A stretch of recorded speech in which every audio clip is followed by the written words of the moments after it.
कैसे हैं आप सब। तो आज हम स्टार्ट कर रहे हैं लक्ष्मीकांत का chapter number 38, that is panchayati राज।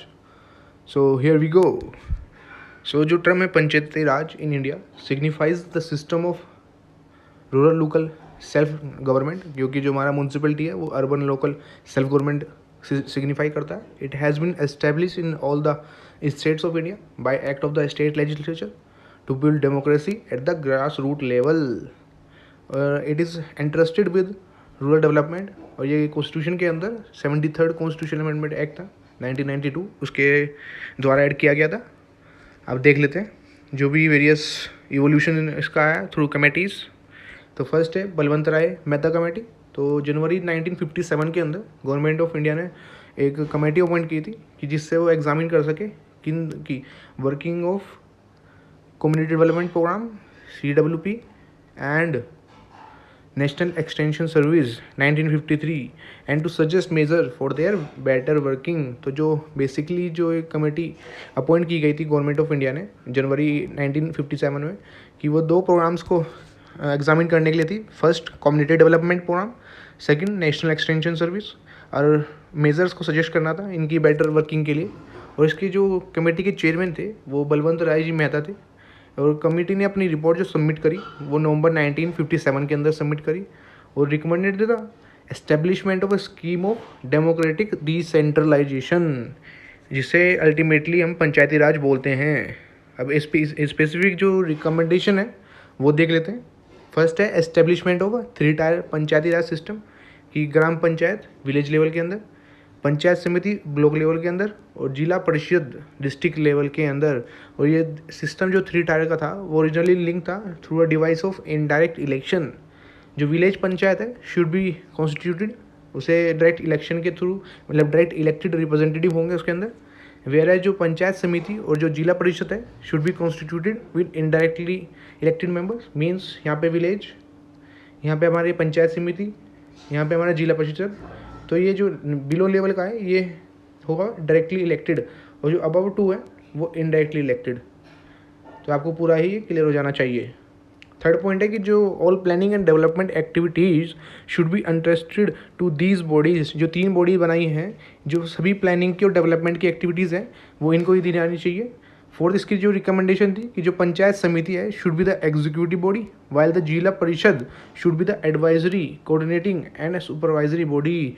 कि जो हमारी ये ब्लॉक लेवल की बॉडी है डेट इज़ पंचायत समिति, उसको इसने बोला है कि वही एग्जीक्यूट करना चाहिए सारा काम, वो एग्जीक्यूटिव बॉडी होनी चाहिए। और जो जिले में होती है, एक डिस्ट्रिक्ट लेवल पे होती है जिला परिषद, वो एक एडवाइजरी कोऑर्डिनेटिंग और सुपरवाइजरी बॉडी होनी चाहिए कि वही सुपरवाइज करे सारा काम, लेकिन एग्जीक्यूट करे पंचायत समिति। ये इसकी रिकमेंडेशन थी। फिफ्थ है कि जो डिस्ट्रिक्ट कलेक्टर है वो जो जिला परिषद है उसका चेयरमैन होना चाहिए। सिक्स्थ है there should be a genuine transfer of power and responsibility to these democratic body. Seventh है कि एडवोकेट रिसोर्स भी इनको ट्रांसफ़र करने चाहिए, जिससे ये अपनी जो रिस्पॉन्सिबिलिटीज़ जो इनको दी हैं उसको ईजिली डिस्चार्ज कर सकें। एट्थ है कि जो system should be evolve to effect further devolution of authority in future. किस एक इस तरीके का सिस्टम इवोल्व होना चाहिए, निकल के आना चाहिए, कि जिससे फ्यूचर्स में भी जो अथॉरिटीज़ हैं वो भी ये डिवोल्यूशन ऑफ पावर कर सकें, कि अपने हायरार्की ऑफ पावर है जो नीचे हम पढ़ चुके हैं कि ये पंचायत समिति ब्लॉक लेवल पे, और ऊपर जिला परिषद, और नीचे हम पढ़ चुके हैं विलेज लेवल पे हमारी जो ग्राम पंचायत है।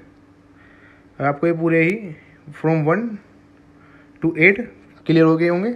अब देख लेते हैं आगे कि these recommendation of the committee were accepted by the national development council in January 1958। तो जो रिकमेंडेशन है इस काउंसिल की वो नेशनल डेवलपमेंट काउंसिल द्वारा एक्सेप्ट कर ली गई। Council did not insist on a single rigid pattern, left it to the states, कि जो इवोल्व करे उसका अपना खुद का पैटर्न जो उसके लोकल कंडीशन के हिसाब से सही हो।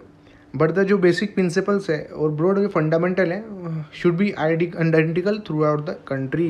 बेसिकली इसमें ये बोला है कि जो फर्स्ट की इसकी जो रिकमेंडेशन है बलवंत राय कमेटी की वो नेशनल डेवलपमेंट काउंसिल द्वारा एक्सेप्ट कर ली गई, और काउंसिल ने इंसिस्ट नहीं किया किसी भी स्टेट को इसकी सिंगल डिजिट पैटर्न पे फॉलो करे। उसने फ्लेक्सिबल कर दिया स्टेट को, वो अपनी लोकल कंडीशन के हिसाब से इसे सिस्टम को अडोप्ट कर सकती है। बट जो बेसिक प्रिंसिपल और फंडामेंटल्स हैं वो आइडेंटिकल होने चाहिए, एक जैसी होनी चाहिए थ्रू आउट कंट्री। अब देख रहे हैं Rajasthan was the first state जिसने पंचायती राज को एस्टेब्लिश किया था, और जो स्कीम है वो इनॉग्रेट की गई थी by prime minister on October 2 1959 के अंदर इन नागौर डिस्ट्रिक्ट। राजस्थान वार फ्लोड बाय, उसके बाद आंध्र प्रदेश के अंदर आया जिन्होंने 1959 में अडोप्ट किया। There after most of the states adopted the system, though most of the states created Panchayati Raj by the mid 1960. So there were differences from one state to another with regard to the number of tiers. दो इसमें बोला है कि पंचायती राज जो है mostly सभी states में establish हो गया था 1960 तक, लेकिन डिफरेंसेस जो थे एक स्टेट से दूसरे स्टेट में कि वो है कि जो नंबर ऑफ टियर जिन्होंने एस्टेब्लिश किया, मीन्स किसी ने 3 टियर किया हुआ, किसी ने 2 टियर। तो रिलेटिव पोजीशन ऑफ समितिज एंड परिषद, देर उनका tenure, composition, function, finances and so on ये वेरी कर रहे थे। फॉर एग्जांपल राजस्थान ने अडोप्ट किया 3 टायर सिस्टम, लेकिन जो तमिलनाडु है उसने 2 टायर सिस्टम अडोप्ट किया। West Bengal on the other hand उसने 4 टायर सिस्टम अडोप्ट किया। फर्दर राजस्थान, आंध्र प्रदेश पैटर्न पंचायती राज, और फर्दर इन द राजस्थान जो का और जो आंध्र प्रदेश का पैटर्न था, Panchayat Samiti was powerful as the block was the unit of planning and development. तो जो राजस्थान और आंध्र प्रदेश का पैटर्न था उसमें जो पंचायत समिति वो पावरफुल थी, बिकॉज जो ब्लॉक था वो यूनिट बन चुका था प्लानिंग और डेवलपमेंट का। While in Maharashtra, in Gujarat pattern, जो महाराष्ट्र और गुजरात का पैटर्न था वहाँ पे जिला परिषद ज़्यादा पावरफुल थी, बिकॉज वहाँ पे जो यूनिट की तरह काम करती थी वो डिस्ट्रिक्ट करती थी in the planning and development process. Some state also establish Nyaya Panchayat, that is judicial panchayat to try petty civil और क्रिमिनल केसेस। तो होप आपको यहाँ तक पूरा ही क्लियर हो गया होगा उनकी 8 रिकमेंडेशन। उसके बाद जो नेशनल डेवलपमेंट काउंसिल द्वारा एक्सेप्ट करना, और नेक्स्ट कि जितने स्टेट अलग अलग इन्होंने एक्सेप्ट किए हैं, और राजस्थान जो था जिसने फर्स्ट पंचायती राज को अपने यहाँ पे एस्टेब्लिश किया था इन द नागौर डिस्ट्रिक्ट। अब स्टडी टीम एंड कमेटीज़ दी हुई हैं कि 1960 से मैंने स्टडी टीम्स और कमेटीज़ और वर्किंग ग्रुप्स अपॉइंट किए गए कि जिससे वो एग्जामिन कर सके फंक्शन को और पंचायती राज सिस्टम को। तो इस टेबल के अंदर दी हुई है कि सबसे पहली committee on rationalisation of panchayat statics V R. Rao 1961 में, working group on panchayat and cooperative जो एस डी मिश्रा जी ने करा था, और 1961 में study team on Panchayati Raj administration जो ईश्वरा ने करा था। आप पढ़ सकते हैं कि स्टडी टीम ऑन नैन पंचायत और study team on position of gram panchayat in Panchayati Raj movement, ये सभी ये इट्स नॉट सो इम्पोर्टेंट। अब अशोक मेहता कमेटी देख लेते हैं कि इन दिसंबर 1977 जो जनता गवर्नमेंट थी उसने एक कमेटी अपॉइंट करी on Panchayati Raj institution under the chairmanship of Ashok Mehta. उसने अपनी रिपोर्ट सबमिट करी अगस्त 1978 के अंदर, और 132 रिकमेंडेशन करी स्ट्रेंथन करने के लिए द डिक्लाइन हो रहा है पंचायती राज सिस्टम का इंडिया के अंदर। तो उसकी मेन रिकमेंडेशन देख लेते हैं कि एक 3 टायर सिस्टम पंचायती राज का वो रिप्लेस करना चाहिए 2 tier system. It's very very important. आपको हर कमेटी का ये ध्यान रखना है कि किसने 3 टायर बताया, किसने 2 टायर बताया। तो हम ऑलरेडी बलवंत राय में पढ़ चुके हैं, वहाँ पे 3 टायर सिस्टम रिकमेंड किया गया था, लेकिन अशोक मेहता कमेटी ने 2 टायर सिस्टम रिकमेंड किया कि डेट इज़ जिला पंचायत डिस्ट्रिक्ट लेवल पे, और इसके below Mandal panchayat consist of group of villages with total population of 15,000 से 20,000। इसने केवल 2 बताया, एक तो जिला परिषद डिस्ट्रिक्ट लेवल पे और मंडल पंचायत बताया है उसके नीचे काम करेगी, जिसमें ग्रुप ऑफ विलेजेस होंगे जिनकी पॉपुलेशन 15,000 से 20,000 होगी। अब डिस्ट्रिक्ट को जो इसने कहा है कि should be the first point of for decentralisation under popular supervision below the state level. और इन्होंने डिसेंट्रलाइजेशन में डिस्ट्रिक्ट को एक फर्स्ट पॉइंट बताया कि स्टेट के बाद केवल डिस्ट्रिक्ट है जहाँ से डिसेंट्रलाइजेशन स्टार्ट होना चाहिए।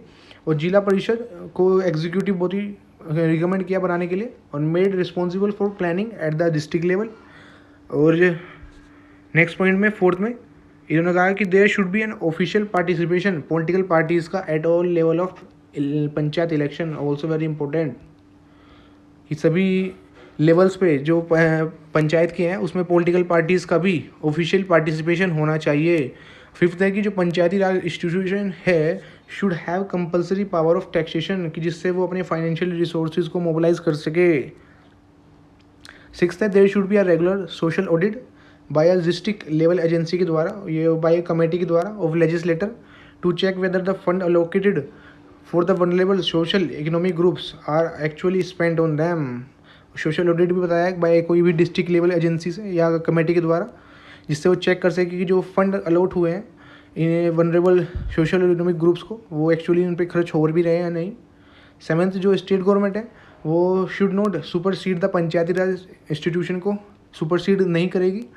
और in case of imperative supersession election होंगे within 6 month from the date of supersession. अगर करेगी भी तो विद इन 6 मंथ इलेक्शन होंगे कि पंचायती राज इंस्टीट्यूशन के बदले वो खुद गवर्न करने लगे इन केस उस केस में। और जो नया पंचायत है should be kept as a separate body from date of development panchayat. और नए पंचायत को एक सेपरेट बॉडी बनाना चाहिए डेवलपमेंट पंचायत से। नया पंचायत इन द सेंस जो जुडिशली का एक पार्ट बता रहे हैं। And there should be a presided over by a qualified जज। जो भी आपको मैं बता रहा था कि जुडिशरी की बात कर रहे हैं तो ये प्रिसाइड करना जाना चाहिए क्वालिफाइड जज के द्वारा। ये इनकी रिकमेंडेशन थी। 9th है कि जो चीफ इलेक्टोरल ऑफिसर स्टेट का in consultation with the chief election commissioner वो ऑर्गेनाइज करेगा और कंडक्ट करेगा पंचायती राज इलेक्शन को। ये इनकी 9th रिकमेंडेशन थी। 10th रिकमेंडेशन है कि डेवलपमेंट जो फंक्शंस हैं should be transferred to the zila parishad and all development staff should work under इस कंट्रोल और सुपरविजन। जितने भी डेवलपमेंट वर्क हैं और फंक्शंस हैं वो जिला परिषद को ट्रांसफ़र कर दिए जाएँ और सभी डेवलपमेंट जो स्टाफ है वो इनके अंडर कंट्रोल में काम करेगा, उनके सुपरविजन में। जो वॉलेंट्री एजेंसीज हैं should play an important role in the mobilising the support of the people for Panchayati Raj. 12th है जो मिनिस्टर फॉर पंचायती राज है वो should be appointed in the state council of minister to look after the affair of Panchayati Raj institution. और जो minister है कि minister appoint होना चाहिए for Panchayati Raj in the state council of minister. जो पंचायती राज institution के इवेंट्स हैं affairs हैं उनके देख रेख कर सकें। और जो सीट्स है फॉर ST और ST के लिए जो seats for SCs and ST should be reserve on the basis of population. Very very important कि जो 8% हमारे अंदर हमारा जो 73rd कॉन्स्टिट्यूशन अमेंडमेंट एक्ट है उसमें इंक्लूडेड है। तो आपसे पूछ सकते हैं कि ये आया किस कमेटी से था कि जो सीट्स हैं SC और ST की रिजर्वेशन। तो it's come from Ashok Mehta. 14 है जो इसका लास्ट पॉइंट कि जो constitution recognition should be accorded to the Panchayati Raj institution. It's also important last 2 point की जो कॉन्स्टिट्यूशन रिकॉग्निशन है वो पंचायती राज इंस्टीट्यूशन को देनी ही चाहिए। It should give them the request status and N assurance of continuous functioning कि इसको एक स्टेटस दें और एक एश्योरेंस दें कि ये इससे कंटिन्यू फंक्शन कर सकें। तो आप ध्यान दीजिए कि फर्स्ट हमने पढ़ी बलवंत राय मेहता कमेटी जिसमें 8 रिकमेंडेशन थी। हम सेकंड पढ़ चुके हैं अशोक मेहता जिसमें 14 रिकमेंडेशन है। तो ऐसे आप इनको जब रेपिटेटिव इस वीडियो को देखेंगे तो आपको पूरी ये क्लियर हो जाएंगी और टिप हो जाएंगी। और due to the collapse of the Janata government before the completion of its term कोई भी एक्शन नहीं ले गया अशोक मेहता कमेटी की रिकमेंडेशन पे सेंट्रल लेवल के अंदर। हाउएवर जो 3 स्टेट्स थी जो कौन सी कलकत्ता, वेस्ट बंगाल और Andhra Pradesh took step to revitalise the Panchayati raj keeping in view the sum of the recommendation of Ashok Mehta. तो केवल 3 स्टेट थी वेस्ट बंगाल और आंध्र प्रदेश। याद रखेंगे आप कि जिन्होंने इनकी रिकमेंडेशन को देखते हुए दोबारा से पंचायती राज इंस्टीट्यूशन को रिविटलाइज किया गया था। अब देख लेते हैं GV के Rao committee. The committee to revive और to committee to review the existing administrative जो अरेंजमेंट है रूरल डेवलपमेंट के उन्हें रिव्यू करने के लिए।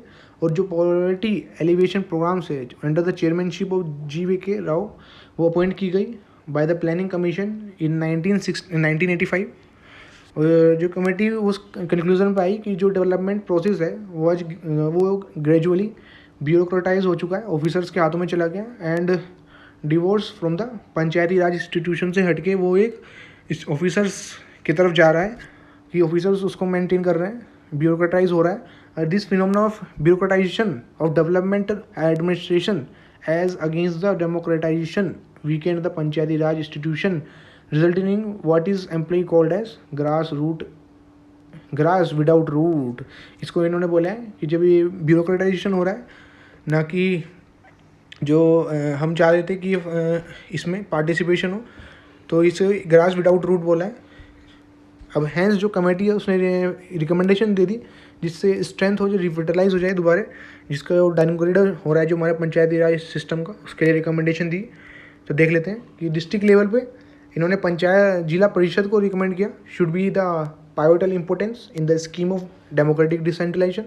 इन्होंने स्टेट किया कि जो डिस्ट्रिक्ट है is the proper unit for planning and development और जो जिला परिषद है वो प्रिंसिपल बॉडी होनी चाहिए for the management of all development programme which can be handed at that level.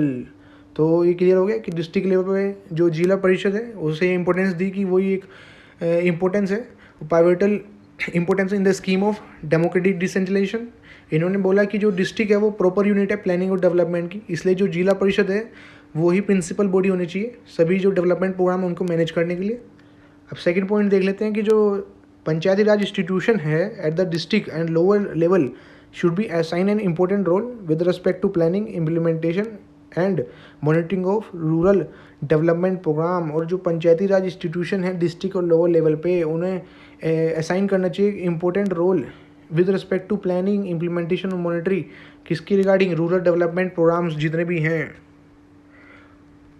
इसकी थर्ड रिकमेंडेशन थी कि सम ऑफ द प्लानिंग जो फंक्शंस हैं स्टेट लेवल पे वो ट्रांसफ़र कर दिए जाने चाहिए डिस्ट्रिक्ट लेवल प्लानिंग की जो यूनिट है फॉर इफेक्टिव डिसेंट्रलाइज करने के लिए।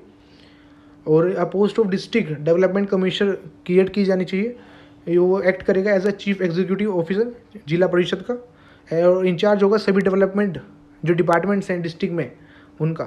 फिफ्थ पॉइंट है इसका कि इलेक्शन टू द जो पंचायती राज इंस्टीट्यूशन है वो रेगुलरली होना चाहिए और इट इज़ फाउंड डेट जो elections become overdue for one और मोर टायर इन 11 स्टेट की ओवरड्यू थे। तो इसकी 5 रिकमेंडेशंस हम देख चुके हैं, तो रिवाइज कर लेते हैं। Balwant Rai Mehta committee 8 recommendation, then we have 14 recommendation of Ashok Mehta, then third we have GVK Rao of 5 recommendation. तो आप पेन और कॉपी अपने हाथ में रखिए, इनको लिखते चलिए, आपको 2 या 3 बार रिवाइज करनी पड़ेगी वीडियो, उसके बाद आपको ये टिप पे हो जाएगा। Thus the committee in its scheme of decentralized system of field administration assign a leading role to the पंचायती राज। तो कमेटी ने इस डिसेंट्रलाइज सिस्टम में जो पंचायती राज है उसको एक असाइन किया एक leading role in the planning and development process. और इस रेस्पेक्ट में जो रिकमेंडेशन थी जीवीके राव कमेटी रिपोर्ट की जो 1986 में निकल के आई वो डिफरेंट थी दोज ऑफ दंतवाला कमेटी रिपोर्ट जो ब्लॉक एल लेवल पे थी, और एक हनुमान राव कमेटी जो डिस्ट्रिक्ट प्लानिंग थी के ऊपर थी। On the committees both the committees have suggested that जो बेसिक डिसेंट्रलाइज प्लानिंग फंक्शन है वो डिस्ट्रिक्ट लेवल पे होना चाहिए, कि दोनों कमेटी ने ये रिकमेंड किया। और जो हनुमंत राव कमेटी थी उसने advocated separate district planning bodies either the district collector को या मिनिस्टर को इनके अंडर में, कि जो हनुमंत राव मेहता कमेटी थी उसने एक सेपरेट डिस्ट्रिक्ट प्लानिंग बॉडी बनाने की बात की थी अंडर द डिस्ट्रिक्ट कलेक्टर बने रहे या किसी मिनिस्टर के अंदर। और बोथ ही मॉडल्स में जो कलेक्टर है वो एक सिग्निफिकेंट रोल प्ले कर रहा है डिसेंट्रलाइज प्लानिंग में। दो जो कमेटी है स्टेटेड दैट जो पंचायती राज इंस्टीट्यूशन वो एसोसिएट होना चाहिए जो प्रोसेस है जो भी ये प्रोसेस हो रहा है डिसेंट्रलाइज का। अब देख लेते हैं जो कमेटी है वो रिकमेंडेड दैट जो collector should be the coordinator eight the district level of all developmental and planning activities. Thus जो हनुमंत राव कमेटी थी वो डिफरेंट थी in this respect from those of Balwant Rao Mehta committee and administrative reform commission of India and the Ashok Mehta committee and finally GVK Rao. तो इसकी भी जो है differences है आप ध्यान रखेंगे।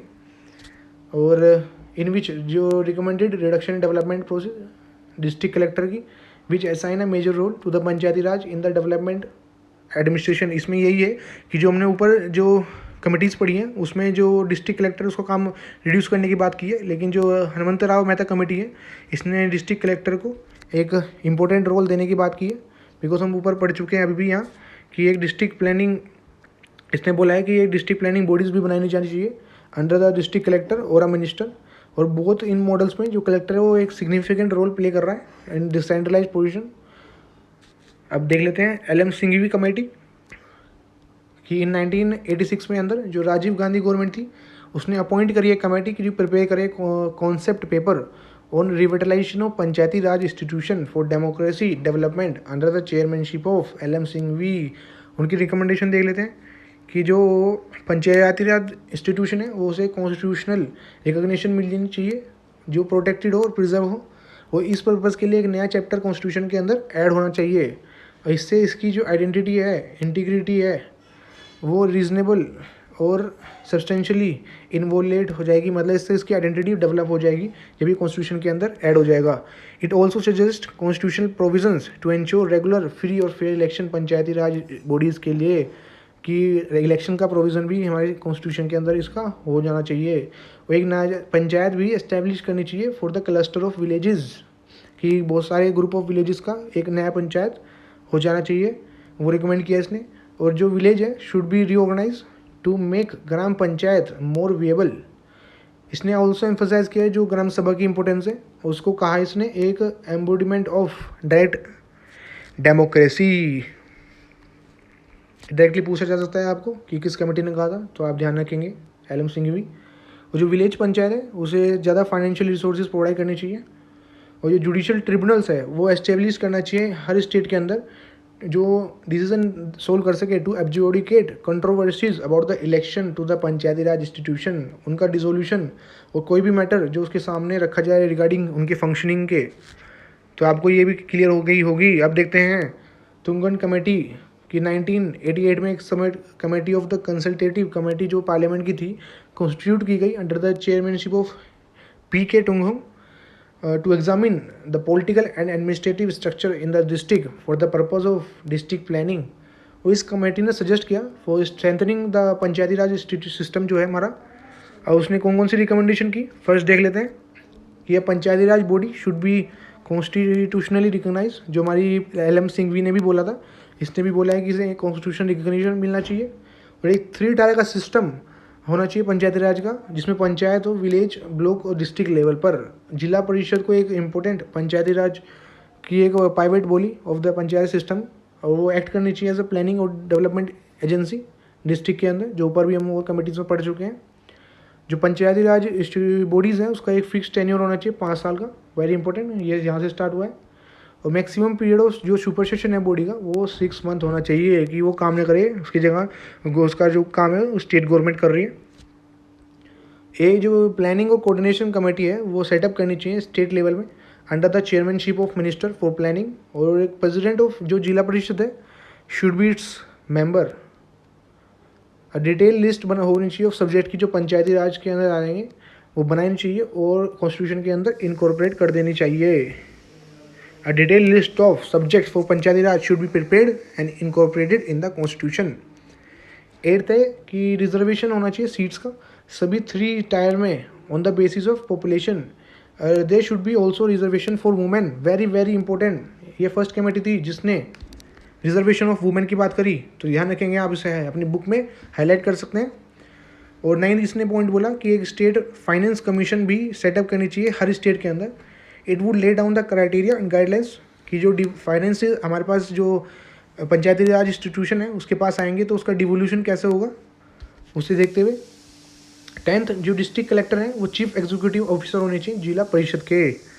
तो ये आपको क्लियर पूरी। अब गैडगिल कमेटी देखते हैं कि committee on policy and programme जो कॉन्स्टिट्यूट की गई 1988 में by the Congress party under the chairmanship of VN. Gadgil. इस कमेटी को पूछा गया, committee was asked to consider करे क्वेश्चन कि how best panchayati Raj institution could be made effective, इसे इफेक्टिव कैसे बना सकते हैं। इस कंटेक्स्ट में पंचायती जो कमेटी थी उसने ये रिकमेंडेशन की कि कॉन्स्टिट्यूशनल जो स्टेटस है वो उसको देना चाहिए। तो 3 कमेटी ऑलरेडी बोल चुकी हैं, ये इंपॉर्टेंट है अभी। और 3 टायर सिस्टम पंचायती राज का with panchayat at the village, block और डिस्ट्रिक्ट लेवल, जो ऊपर वाली कमेटी ने भी बताया अभी। और उसका जो टर्म फिक्स टर्म होना चाहिए 5 ईयर्स का। और जो मेंबर है पंचायत के और जो सभी 3 लेवल पे वो डायरेक्टली इलेक्टेड होने चाहिए। रिजर्वेशन होना चाहिए SC ST और वुमेन का। 6th पॉइंट जो इसका है वह है कि panchayati raj bodies should have the responsibility of preparation and implementation of plans for socio economic development. और इस पर्पज़ के लिए एक लिस्ट ऑफ सब्जेक्ट वो स्पेसिफाई होनी चाहिए कॉन्स्टिट्यूशन के अंदर।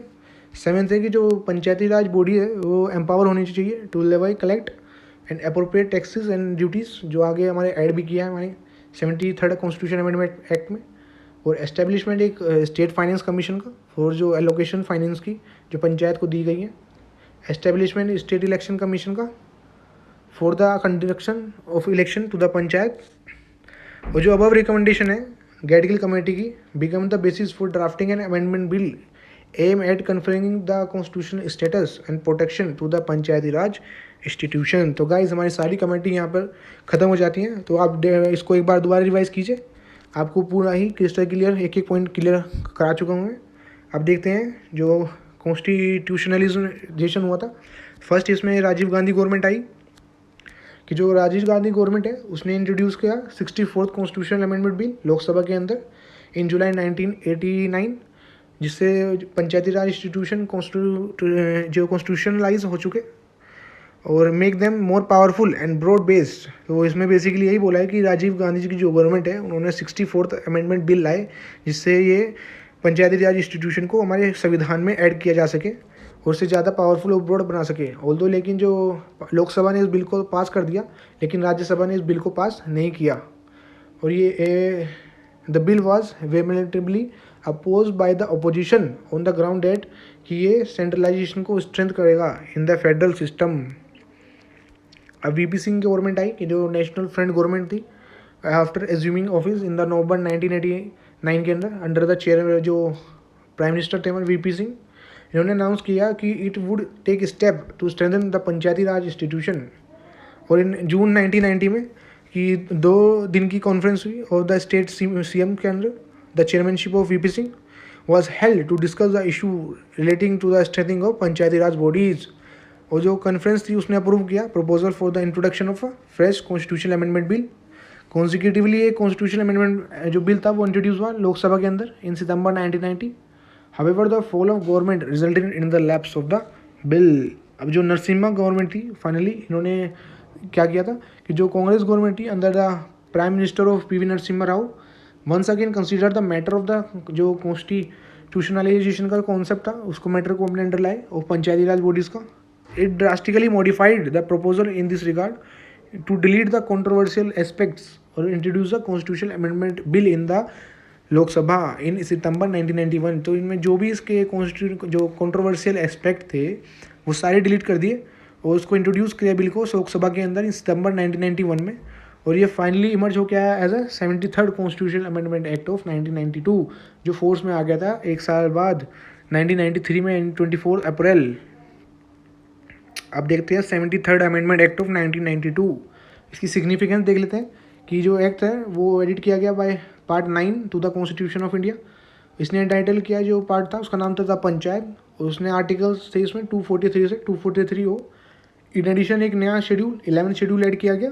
उस शेड्यूल के अंदर 29 जो फंक्शनल आइटम थे पंचायत के वो आइटम ऐड किए गए जो डील करते थे आर्टिकल 243 जी से। जैसे अब आगे पढ़ेंगे म्यूनसिपैलिटी में 253 डब्ल्यू आएगा, वहाँ पे 18 फंक्शनल आइटम्स हैं जो act also act has given a practical shape to article 40 जो हमारा डीपीएसपी है उसको इस एक्ट ने एक प्रैक्टिकल शेप दी जो बोलता है कि स्टेट शेल टेक स्टेप्स कि ऑर्गेनाइज करें पंचायत उन्हें इतनी पावर दें कि अथॉरिटी दें कि वो अनेबल कर सकें कि वो खुद as a unit of self government काम कर सकें। और ये एक्ट फॉर्म करता है पार्ट ऑफ डीपीएसपी जो मैं आपको ऑलरेडी बता चुका हूँ। अब इसके अगले पैराग्राफ में क्या दिया हुआ है कि act gives a constitutional status to the Panchayati Raj institution. और ये एक्ट ने इन्हें कॉन्स्टिट्यूशनल स्टेटस दे दिया और एक इसने जो जस्टिसेबल पार्ट है कॉन्स्टिट्यूशन का उसके अंदर इसको ले आया। दूसरे शब्दों में बोलें जो स्टेट गवर्नमेंट है अब कॉन्स्टिट्यूशनली ओबलाइज है कि उन्हें ये सिस्टम अडोप्ट करना ही है। तो इसका रिजल्ट क्या है कि neither the formation of panchayat not the holding of election at the regular interval. अब डिपेंड्स किस पे स्टेट गवर्नमेंट की इच्छा पे कि इसने ये बोला है कि जब क्या हुआ कि जो पंचायत का फॉर्मेशन है और जो इलेक्शन करने का जो होल्डिंग है वो रेगुलर इंटरवल पे वो अब स्टेट गवर्नमेंट की इच्छा पे निर्भर नहीं करता। अब उसने ओबलाइज हैं वो कॉन्स्टिट्यूशन के द्वारा तो अब उन्हें करना ही होगा। और जो प्रोविज़न है इस एक्ट के वो 2 कैटेगरी में ग्रुप किए गए कंपलसरी और वॉलेंट्री। कंपलसरी मीन्स जो मैंडेटरी हैं, ओब्लिगेटरी जो करने ही करने हैं। और जो provisions of this act have to be included in the state law creating new Panchayati Raj system. और जो वॉलेंट्री प्रोविज़न है दूसरे ही तरफ वो इंक्लूड किए गए। ये डिस्क्रिप्शन है, इसमें मर्जी है स्टेट्स की इन्हें प्रोविजंस को अडॉप्ट करना है या नहीं करना। और वॉलेंट्री प्रोविजंस जो हैं एक्ट के वो इंश्योर करते हैं कि जो राइट है स्टेट का to take local factor like geographical political administrative और अदर फैक्टर को कंसिडर में करे अपने हिसाब से। ये एक्ट है significant landmark in the evolution of grass root democratic institution in the country. और ये ट्रांसफर करता है जो रिप्रेजेंटेटिव डेमोक्रेसी है इनटू पार्टिसिपेटरी डेमोक्रेसी। और it is a revolutionary concept to build democracy at the grass root level in the country. अब इसके salient features देख लेते हैं कि फर्स्ट है ग्राम सभा कि जो एक्ट प्रोवाइड फॉर अ ग्राम सभा उस जिस एक्ट ने प्रोवाइड किया ग्राम सभाओं को as a foundation Panchayati Raj system की। ये बॉडी कौन सी थी? ये बॉडी है जिसमें कौन कौन से जो body consist of a person registered in the electoral roll of village comprise with in the panchayat at the village level. तो इसमें जितने भी ये जो वोटर्स थे उस एरिया के विलेज के पंचायत के अंदर आते थे जो, वो सभी ग्राम सभा को कॉन्स्टिट्यूट करते थे। Thus it is a village assembly, एक विलेज असेंबली थी, consist of all the registered voters in the area of panchayat, जो मैं आपको अभी समझा रहा था। और ये एक्सरसाइज करती है ऐसे पावर्स और फंक्शंस विलेज लेवल पे जो स्टेट के द्वारा डिटरमाइन किए जाते हैं। अब 3 टायर सिस्टम देख लेते हैं कि act provide for a 3 tier system of panchayat Raj in every state, that is village level पे पंचायत, इंटरमीडिएट पे भी और डिस्ट्रिक्ट लेवल पे भी। Thus the act bring about uniformity in the structure of Panchayati Raj through out the country. However लेकिन जो state जिसकी जो पॉपुलेशन है 20 लाख से कम है, वो पंचायत नहीं बना सकती इंटरमीडिएट लेवल पे, जो मिडिल लेवल है उस पर। अब इलेक्शन देख लेते हैं मेंबर्स की और चेयरपर्सन के, कि जो all the member of the panchayat at the village and intermediate and district level वो डायरेक्टली इलेक्ट होंगे बाय द पीपल। फर्दर जो चेयरमैन है पंचायत के at the intermediate and district level shall B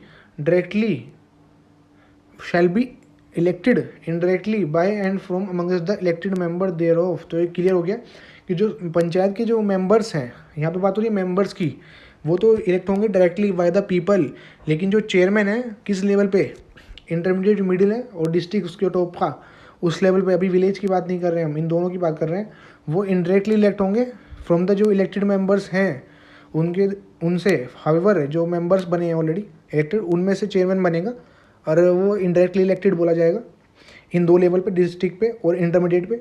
however जो चेयरमैन है विलेज लेवल का, वो उस मैनर में इलेक्ट होगा जो स्टेट लेजिस्लेचर डिटरमाइन कीजिएगी। चेयरमैन है जो पंचायत का एंड अदर मेंबर जो पंचायत के हैं, जो इलेक्टेड डायरेक्टली और इनडायरेक्टली, उन्हें राइट है to vote in the meeting of panchayat. तो इसको दोबारा देख लेते हैं कि जो इलेक्शंस हैं सभी मेंबर्स के किसी तीनों ही लेवल पे, विलेज में भी, इंटरमीडिएट पे भी और डिस्ट्रिक्ट लेवल पे भी, वो होंगे डायरेक्टली इलेक्टेड लोगों के द्वारा। लेकिन जो चेयरमैन है पंचायत का किस लेवल पे, डिस्ट्रिक्ट और इंटरमीडिएट लेवल पे, वो इनडायरेक्टली इलेक्टेड होंगे बाय द इलेक्टेड मेंबर्स, जो ऊपर हमने अभी पढ़ रहे हैं ये। हाउएवर जो चेयरमैन होगा 3rd लेवल पे, जो विलेज लेवल पे, उसका इलेक्शन इस मैनर में होगा, वो इस मैनर में इलेक्ट किया जाएगा जो स्टेट लेजिस्लेचर डिटरमाइन करेगी। Very important. और जो चेयरमैन है पंचायत का भी और अदर मेंबर्स हैं जो पंचायत के अदर, वो इलेक्टेड हैं डायरेक्टली और इनडायरेक्टली, उन्हें right to vote in the meeting of panchayat. अब देख लेते हैं रिजर्वेशन सीट्स का, कि जो एक्ट है उसने प्रोवाइड किया reservation of seats for the scheduled castes and scheduled tribe in every panchayat. It's very important. Every panchayat मतलब तीनों लेवल पे रिजर्वेशन दिया है।